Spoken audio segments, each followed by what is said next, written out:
Hadirin sekalian, Menteri Dalam Negeri tiba di tempat acara.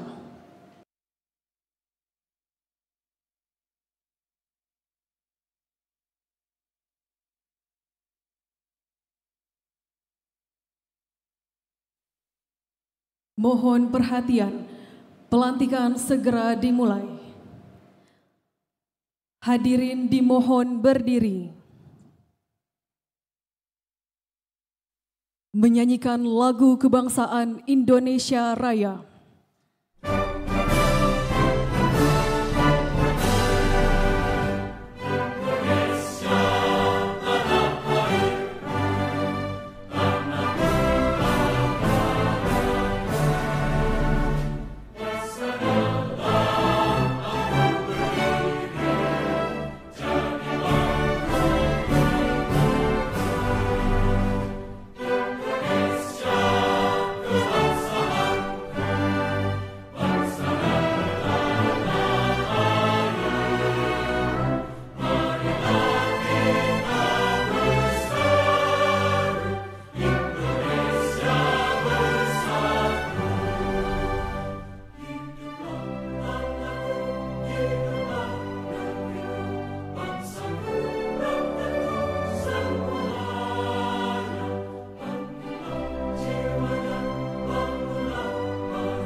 Hadirin disilakan duduk kembali.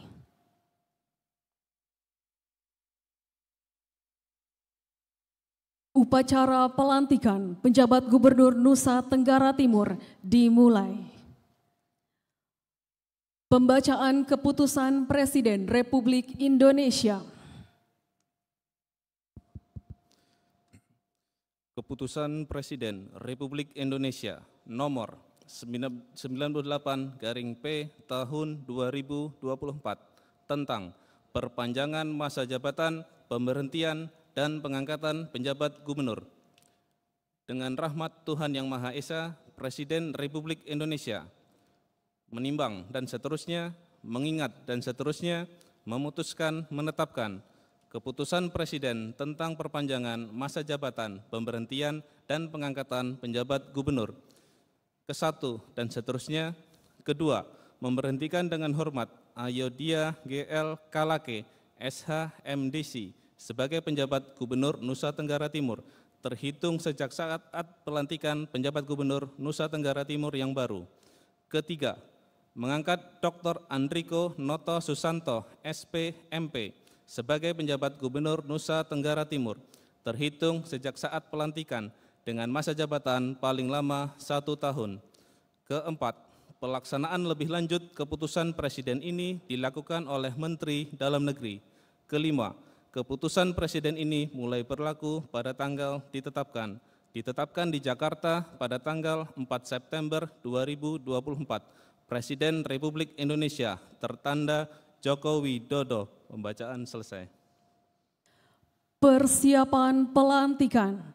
Kepada penjabat gubernur yang akan dilantik didampingi rohaniwan, disilakan menempatkan diri. Hadirin dimohon berdiri. Pengucapan sumpah jabatan.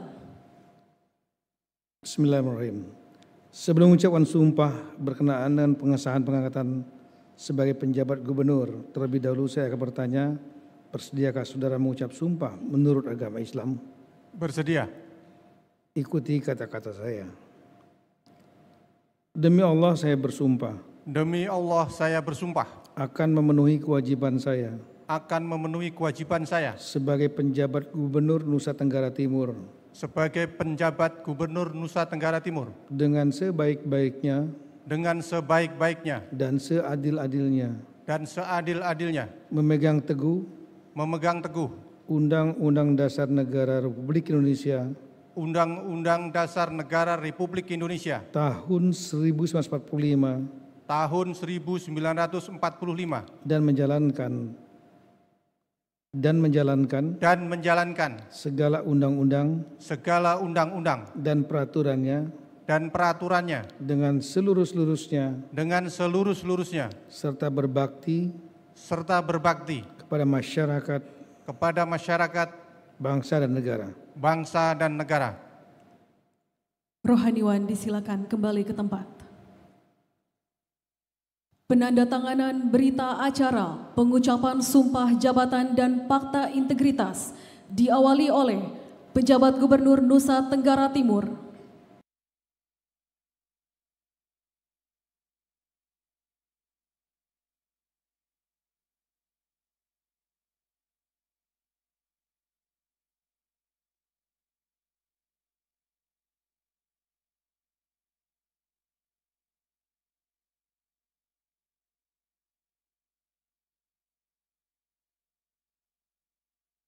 Dilanjutkan pemasangan tanda pangkat, penyematan tanda jabatan, dan penyerahan keputusan Presiden Republik Indonesia.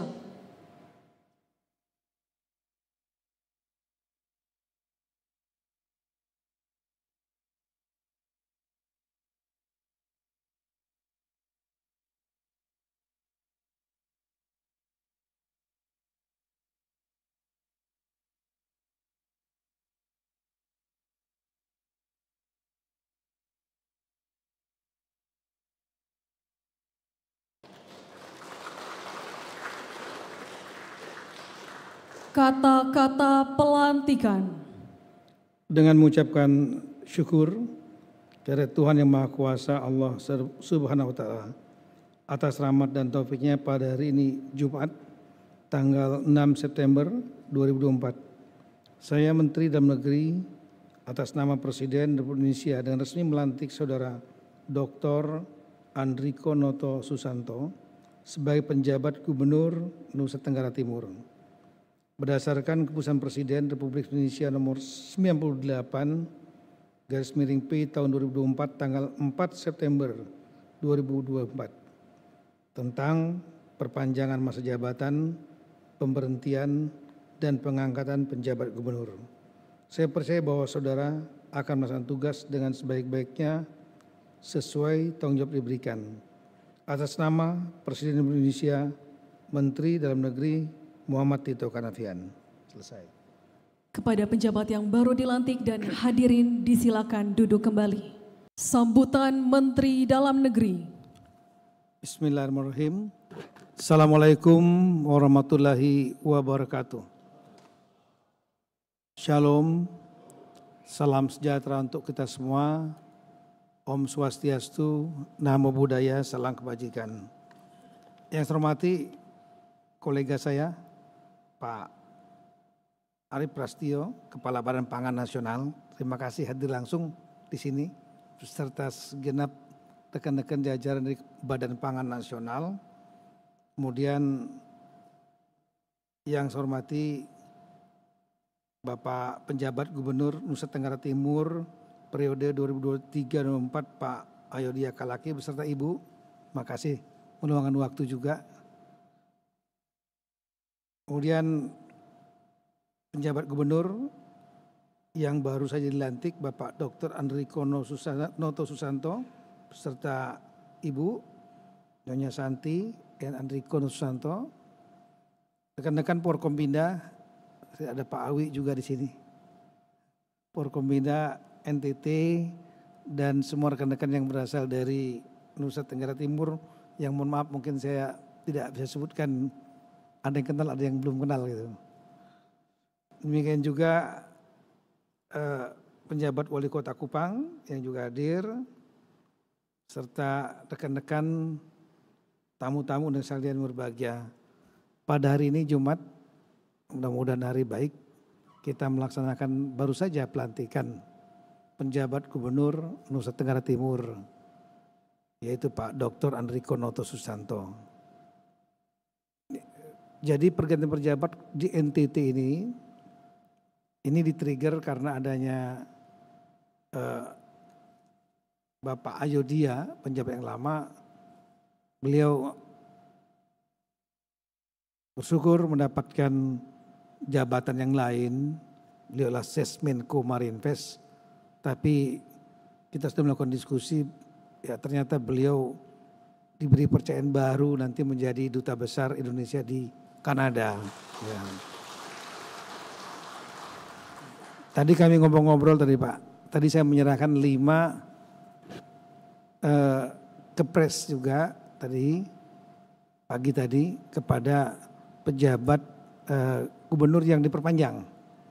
Ya, yang diperpanjang yaitu Jawa Barat Pak Bey, Jawa Tengah Pak Nana Sujana, Bali Pak Mahendra Jaya, kemudian Kalimantan Barat Pak Harrison, dan Sulawesi Tenggara Pak Andap. Dan yang lainnya diperpanjang, khusus Pak Ayodia tidak, karena jadi dubes di Kanada. Ya semua tercengang, wah ini gimana untuk bisa switch mental dari Kupang terus ke Ottawa gitu kan. Tapi ya Pak Ayodia memang diplomat. Ya, memang karir beliau juga sebelum di Menko Marinvest, beliau adalah diplomat di Kementerian Luar Negeri yang sudah melanglang buana. Saya terima kasih Pak Ayodia beserta Ibu ya, atas seluruh kerja keras yang telah dikerjakan. Apalagi NTT juga adalah tanah kelahiran dan tanah tumpah darahnya Pak Ayodia khususnya. Kemudian rekan-rekan sekalian, ini pergantian pejabat, ini otomatis kita mencarikan yang baru dan melalui mekanisme yang ada, termasuk tim penilai akhir yang langsung dipimpin oleh Pak Presiden, kemudian terpilihlah Pak Andriko Noto Susanto. Pada pertimbangan salah satunya adalah ini mau pilkada, kita pengalaman sudah di beberapa tempat juga. Kalau mungkin kalau PJ-PJ yang lain yang nggak ada pilkada, yang tidak ada kegiatan pilkada seperti tahun 2022, 2023, kalau diambil dari putra lokal memang bagus karena dia sudah menguasai dan cepat membangun hubungan dengan masyarakat setempat. Dalam rangka karena memang tugas utamanya adalah mempercepat pembangunan dan menjaga running pemerintahan. Tapi kalau pilkada, pengalaman kita ini, kalau diambil putra lokal kadang-kadang pro kontranya tinggi, terbawa arus psikologi, ya, psikologi keluarga, psikologi suku dan lain-lain. Sama di Papua Selatan, mereka minta orang luar. Di Papua induk juga sama minta, Pak jangan orang sini, tolong Bapak kasih yang dari luar sini aja. Karena kalau dari luar dia nggak ada ikatan emosional, sehingga bisa netral, kira-kira seperti itu. Nah kemudian itulah kira-kira kita ambil kita minta Pak Andriko. Nah, kemudian yang kedua memang NTT ini punya permasalahan mengenai masalah kemiskinan ekstrim, masalah stunting, ya. Salah satu yang IPM-nya belum terlalu menggembirakan, indeks pembangunan manusia, Human Development Index-nya. Nah, sehingga selagi-lagi Pak Dr. Andriko, ini beliau ada deputi di Badan Pangan, yang minimal sebulan sekali di ruangan ini Zoom meeting, menjaga inflasi. Dan beliau memang, saya tanya kepada Mas Pak Arif, Kepala Badan Pangan, saya agak ragu-ragu karena saya juga pernah dinas di Timur. Ya, pernah dinas di Makassar, pernah dinas di Papua Kapolda, 2 tahun di Papua. Ya, nggak gampang dinas di daerah Timur gitu. tantangannya selain geografi, kultur masyarakat yang tidak sama seperti misalnya di Jawa gitu. Nah, sehingga saya tanya Pak Kepala Badan Pangan, Pak Arif, ini Pak Andriko kira-kira kuat nggak di NTT? Oh Pak, dia itu besarnya di Ambon Pak gitu. Kelahiran Ponorogo, tapi besar di Ambon sampai S1-nya di Ambon, Patimura, ya di bidang pertanian, insinyur pertanian beliau ini. Setelah itu melanjutkan S2-nya di Gajah Mada, ilmu tanah kalau saya tidak salah. Dan setelah itu lanjut lagi doktoral di bidang hortikultura, makanya ditarik oleh Pak Arif di Badan Pangan. Nah, kita punya problem di NTT ini memang masalah stunting, kemiskinan ekstrim, bagaimana untuk mendongkrak produksi pangan lokal dan lain-lain. Beliau jagoannya. Waktunya enggak terlalu lama sebetulnya. Karena meskipun PJ ini sudah dari bulan Mei tahun 2022, ini sebenarnya gelombang ketiga beliau ini masuk. Ini sesuai dengan kepres yang mungkin Bapak nanti akan baca, itu menjabat paling lama 1 tahun. Tapi tugas terpentingnya adalah memang untuk mendukung pelaksanaan pilkada. Mendukung pelaksananya tentunya adalah KPUD dan Bawaslu, pengawas. Tugas utama pemerintah adalah nomor 1 adalah untuk menyiapkan anggaran. Karena sesuai dengan aturan Undang-Undang nomor 10 2016 tentang pemilihan kepala daerah, pilkada, itu adalah berasal dari APBD. Beda dengan Pilpres dan Pileg kemarin, Undang-Undang nomor 7 2017 itu anggaran dari APBN, dari Menteri Keuangan. Nah ini enggak, masing-masing daerah. Sebagian saya tahu di NTT, dan ini juga menjadi tugas dari Bapak nanti, adalah mengecek apakah semua daerah sudah merealisasikan naskah perjanjian hibah daerah, NPHD, yang sudah disepakati bersama dengan KPUD, Bawaslu daerah, serta TNI dan Polri untuk pengamanannya. Apakah sudah direalisasikan 100%? Sampai saat ini untuk seluruh jajaran KPU, saya melapor kemarin kepada Bapak Presiden 2 hari lalu, itu sudah mendekati 98,2% seluruh Indonesia. Tapi ada 33 Pemda yang belum tuntas 100% kewajibannya merealisasikan naskah perjanjian itu. Nah, saya kurang tahu apakah NTT masuk. Ya, umumnya di daerah-daerah yang pemekaran. Karena daerah pemekaran ini PAD-nya, pendapatan asli daerahnya kecil. Jadi mengandalkan dana alokasi umum. Di transfer pusat. Di NTT, dari kapasitas fiskal, mohon maaf, termasuk kapasitas fiskal yang rendah. Rendah itu artinya mengandalkan dana transfer keuangan dari pusat, dari dana alokasi umum, dana alokasi khusus di AU, di AK. Beda mungkin misalnya dengan yang di Jawa Tengah, Banten itu paling tinggi, PAD-nya 73%, hanya 20% mereka dari transfer pusat. Jadi kalau ada apa-apa keuangan APBN, mereka nggak terlalu goyang. Tapi di NTT hampir mulai provinsi maupun hampir seluruh kabupaten kotanya PAD-nya rendah. Pendapatan asli daerahnya rendah. Badan usaha milik daerahnya juga sebagian ada yang hidup tapi enggak terlalu menggembirakan, dan sebagian lagi bleeding, rugi. Nah, sehingga mengandalkan transfer pusat. Nah, saya sudah koordinasi dengan Ibu Menteri Keuangan untuk 33 daerah yang belum melunasi saya nggak mengatakan NTT saja, tapi 33 daerah Indonesia tadi, kemudian 44 daerah yang belum tuntas realisasi anggarannya ke Bawaslu daerah, itu nanti akan alokasi dari Kementerian Keuangan yang harusnya masuk ke daerah itu akan diintercept.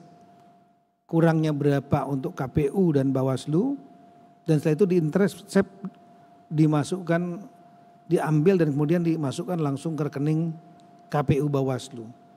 Itu kebijakan yang sudah dibicarakan di tingkat pusat untuk daerah-daerah itu. Nah nanti tolong nanti Pak Andriko dicek, sebenarnya bisa koordinasi juga dengan Dirjen Keuangan Daerah. Itu ada Pak Maurits di sana, dia tahu persis daerah mana dan berapa nilainya. Rata-rata tinggal sedikit saja. Ini harapan kita, dukungan anggaran ini pemerintah daerah. Kemudian tentunya adalah kita membantu KPU dalam rangka untuk melakukan proses validasi dan verifikasi daftar pemilih. Daftar pemilih potensial kita sudah serahkan secara nasional dari Dukcapil ke Mendagri kepada KPU. Dan setelah itu dibagikan ke seluruh KPU Indonesia. Nah mereka melakukan verifikasi orangnya ada enggak, orangnya sudah jadi anggota Polri, TNI, enggak boleh otomatis, atau pindah. Nah Dukcapil Bapak juga akan bekerja untuk itu. Dukcapil Kabupaten Kota, CNTT juga itu bekerja untuk melakukan verifikasi bersama-sama KPU. Sehingga nanti begitu menjelang hari H sudah dapat daftar pemilih yang fix, tetap, DPT, daftar pemilih tetap. Itu tugas daripada kita, pemerintah, ya, termasuk pemerintah daerah. Yang lain saya kira melakukan sosialisasi ya, agar rakyat memberikan hak pilih, supaya partisipasi pemilih tinggi. Makin tinggi partisipasi pemilih, maka legitimasi siapapun yang terpilih pemimpinnya, dia akan mendapat dukungan rakyat yang banyak. Gitu. Kita termasuk negara yang tinggi partisipasinya setiap pemilihan. Pada waktu pemilihan presiden kemarin, saya kalau nggak salah 79%. Pemilihan presiden di tahun 2019 81%. Jadi cukup tinggi. Nah ini tugas kepada kita semua untuk mendorong, termasuk pemerintah daerah, membantu sosialisasi. Dan kemudian yang lain bersama dengan Forkompinda menjaga agar situasi tetap aman. Ya. Pemilu, election, sebetulnya dalam bahasa saya adalah kita melegalisasi masyarakat terbelah atas nama demokrasi, in the name of democracy. Dan itu merupakan resiko demokrasi, pilkada. Mereka pasti terbelah. Yang kita jaga adalah dalam ilmu keamanan namanya pembelahan, apapun juga mengandung potensi konflik. Yang kita jaga adalah jangan sampai konfliknya pecah untuk saling menghancurkan. Nah ini perlu upaya-upaya menggalang tokoh-tokoh masyarakat dan lain-lain, termasuk peserta, pasangan calon, partainya, TNI dan Polri, semua bahu-membahu untuk menjaga biarlah pemilihan berjalan, biarlah masyarakat terbelah pada pilihan masing-masing, tapi tidak menjadi konflik kekerasan yang menghancurkan. Itu yang harus dijaga. Nah kalau udah itu bisa berjalan ya PR atau tugas yang paling penting dari kepada Pak Andriko ya, sukses. Nah, sambil jalan maka yang lain saya kira adalah tadi masalah pangan, stunting. Sebetulnya NTT bisa jadi gudang pangan gitu. Nah, dengan ilmu Bapak silakan menangkap mana yang bisa dikerjakan selama jabatan Bapak. Dan kemudian tentu yang lain adalah yang rutin. Jadi kegiatan pemerintahan rutin tetap berjalan. Dan mohon juga Bapak bisa pahami bahwa gubernur selain Dia adalah kepala daerah, dia juga adalah wakil pemerintah pusat di daerah. Ya. Sebagai WPPD istilahnya, wakil pemerintah pusat di daerah. Otomatis sebagai wakil pemerintah pusat daerah akan menjadi koordinator para bupati dan wali kota se-NTT di provinsi itu. Banyak kewenangan-kewenangan yang diberikan dari pusat didelegasikan kepada gubernur. Ya, melalui review APBD, membuat RPG, rencana pembangunan jangka menengah 5 tahunan, kemudian membuat rencana kerja pemerintah tahun 2025, kemudian mutasi-mutasi juga pasti usulan kabupaten yang akan dilakukan, yang ke Mendagri pasti harus melewati gubernur juga. Saya kira banyak nanti sambil jalan kita bisa kerjakan sama-sama. Kalau kurang jelas langsung saja ke saya atau langsung ke Pak Tomsi atau ke Dirjen yang Bapak kenal di sini, karena Pak Andriko juga sudah enggak asing di kantor ini, apalagi di ruangan ini. Kita Zoom meeting tentang inflasi dari sini. Kemudian masa tugas, mungkin sekaligus informasi Bapak sekalian, di dalam Undang-Undang Nomor 10 2016 tentang Pilkada itu ada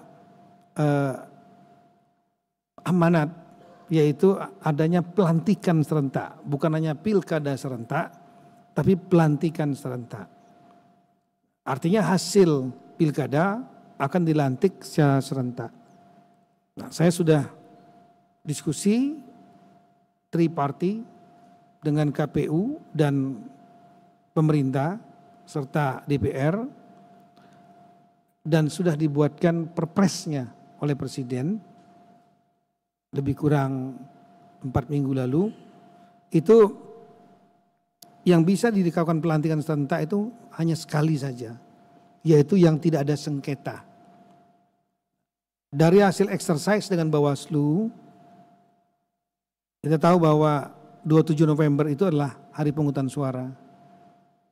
Kemudian KPUD itu harus mengumumkan setelah melakukan rekapitulasi suara, harus menetapkan pemenangnya paling lambat tanggal 16 Desember 2024.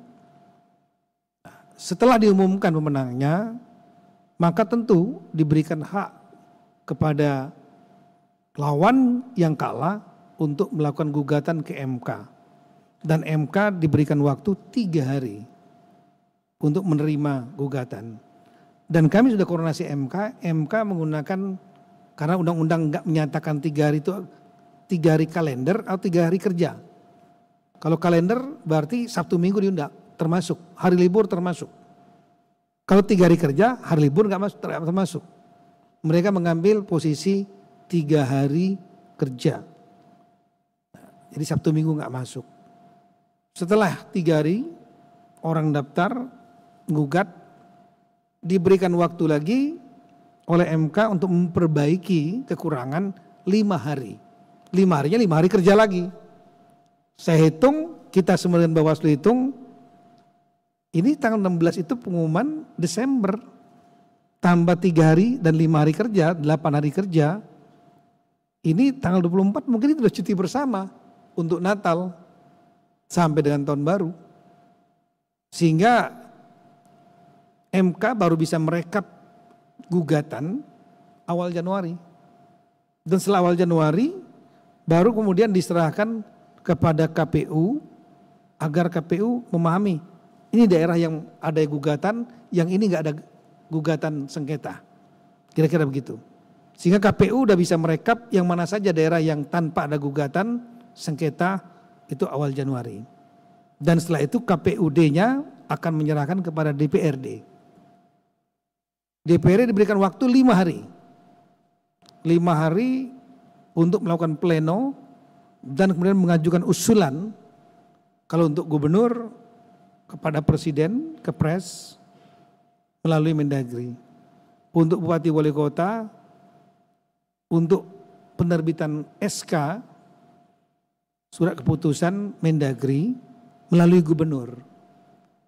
Nah itu ketika 5 hari DPRD diberikan waktu tidak mengambil sikap, maka akan diambil alih oleh gubernur atau PJ gubernur yang mengusulkan kepada presiden atau kepada Mendagri. Kalau gubernur nggak mengambil sikap, maka diambil alih oleh Mendagri. Nah, sehingga melalui proses ini, karena ada waktu-waktunya semua, itu disepakatilah untuk pelantikan serentak gubernur yang tidak bersengketa dilaksanakan tanggal 7 Februari di Istana Negara oleh Presiden. Artinya Presiden terpilih, nanti Pak Prabowo Subianto. Nah, untuk Bupati Wali Kota yang tidak ada sengketa, itu tanggal 10 Februari oleh para gubernur atau PJ gubernurnya masing-masing. Tapi SK-nya dari Mendagri. Itulah kira-kira sebagai informasi. Nah, konsekuensi dengan adanya Perpres ini otomatis terkait berpengaruh terhadap masa jabatan penjabat yang ada sekarang. Penjabat yang ada sekarang, kalau seandainya NTT misalnya setelah ditetapkan dan kemudian tidak ada gugatan, sengketa tidak ada, yang menang diterima, yang kalah tidak melakukan gugatan, maka pelantikannya tanggal 7 Februari. Otomatis masa jabatan Pak Andriko juga akan sampai dengan paling cepat tanggal 7 Februari. Tapi kalau ada sengketa, maka tidak ada pelantikan serentak, tapi pelantikannya setelah sengketanya tuntas inkrah. Kita nggak tahu, bisa sebulan, bisa 2 bulan, bisa 3 bulan. Ya. Setelah inkrah dan kemudian melalui proses tadi, baru kemudian dilakukan pelantikan. Begitu pelantikan, maka masa jabatan penjabat otomatis selesai. Kira-kira seperti itulah Bapak-Ibu sekalian. Sekali lagi terima kasih banyak atas kehadiran Bapak-Ibu sekalian. Ya, terima kasih banyak kepada Pak Arif yang sudah mengizinkan Pak Andriko. Selamat kepada Pak Andriko dan Ibu, dan mohon maaf Ibu, istri saya tidak melaksanakan pelantikan tim penggerak PKK biasanya berbarengan karena sedang ada kegiatan di luar kota dan nanti akan menyusul acara kegiatan PKK. Terima kasih banyak Pak Ayodhya. Selama ini saya yakin selama setahun pasti akan banyak pengalaman yang Bapak terima. Ya, saya juga bersyukur karena dengan adanya kesempatan yang diberikan kepada pejabat dari pusat ke daerah, jadi betul-betul bisa memahami daerah. Tidak hanya bukan Pak Ayodhya, tidak hanya dari teman-teman pusat hanya mengirimkan surat edaran, arahan ke daerah-daerah segala macam, padahal belum tentu situasi di lapangannya seperti itu gitu. Tapi pengalaman Bapak saya kira pengalaman berharga sekali. Ya. Dan juga pengalaman Bapak juga bisa untuk bahan cerita diplomasi Bapak nanti di Kanada. Ya, semoga lancar juga di Kanada nanti. Ibu, terima kasih Bu. Kemudian pada rekan-rekan semua, mari kita dukung pejabat yang baru Pak Andriko. Saya mohon betul kepada Forkompinda, Pak Andriko juga bangun hubungan baik dengan semua stakeholder yang ada di NTT. Dan mohon sekali lagi pada Forkompinda, Pak Kapolda, Pak Awi sampaikan, kemudian Pak Danrem, Pak Pangdam di Bali, ya, kemudian Kajati, Ketua DPRD, pimpinan, semua rekan-rekan pejabat formal maupun informal, mohon dukungannya kepada Pak pejabat yang baru dan Bapak juga menyesuaikan, membuat hubungan yang baik. Insya Allah dengan kebersamaan ya, di hari yang baik, hari Jumat ini, ya, pelantikan ini mudah-mudahan mendapat berkah dari Allah SWT. Terima kasih, selamat bertugas. Terima kasih Bapak sekalian. Assalamualaikum warahmatullahi wabarakatuh. Tuhan berkati kita semua. Pembacaan doa.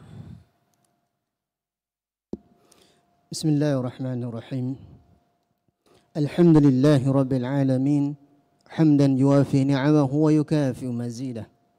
ربنا لك الحمد ولك الشكر كما ينبغي لجلالك وعظيم سلطانك اللهم أعنا على ذكرك وشكرك وحسن عبادتك Ya Allah, ya Tuhan kami menundukkan diri berdoa dan bermunajat kehadirat-Mu ya Allah. Semoga acara pelantikan dan pengambilan sumpah jabatan ini berada dalam lindungan dan ridha-Mu ya Allah. Ya Allah, Tuhan kami yang Maha Rahim, limpahkanlah kasih sayang-Mu, rahmat dan hidayah-Mu kepada para pejabat yang baru saja diambil sumpahnya, dan kepada kami semua yang hadir saat ini ya Allah. Ya Allah, ya Sami', Dat yang Maha mendengar, kami bersumpah dengan asma-Mu ya Allah untuk tidak melakukan hal-hal dan perbuatan-perbuatan yang bertentangan dengan hati nurani kami dan bertentangan dengan peraturan perundang-undangan yang berlaku. Ya Allah, ya Aziz, kami sadar Engkaulah Dat yang memberi dan mengambil kembali amanah yang kami emban. Maka bimbinglah kami saat kami berlaku salah, kuatkanlah niat dan langkah kami saat kami berlaku benar. Ya Allah, ya Tawwab, ampunilah dosa dan khilafan kami. Rabbana zalamna anfusana wa illam taghfir lana wa tarhamna lanakunanna minal khasirin. Rabbana atina fid dunya hasanah wa fil akhirati hasanah wa qina adzaban nar. Wa sallallahu ala sayyidina Muhammad walhamdulillahi rabbil alamin. Dilanjutkan dengan foto bersama. Kami persilakan penjabat Gubernur Nusa Tenggara Timur didampingi istri untuk menuju ke tempat yang telah ditentukan.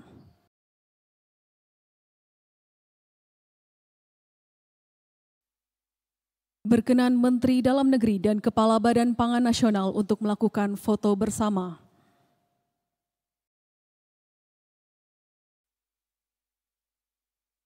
Foto bersama 1, 2, 3.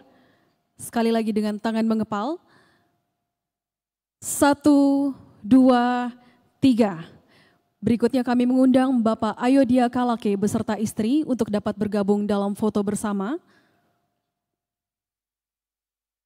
Foto bersama 1, 2, 3.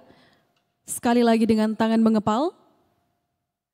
1, 2, 3. Selesai, terima kasih. Hadirin sekalian, demikian pelantikan penjabat Gubernur Nusa Tenggara Timur selesai. Terima kasih atas perhatiannya. Wassalamualaikum warahmatullahi wabarakatuh. Shalom, Om Santi, Santi, Santi Om. Namo Buddhaya, salam kebajikan.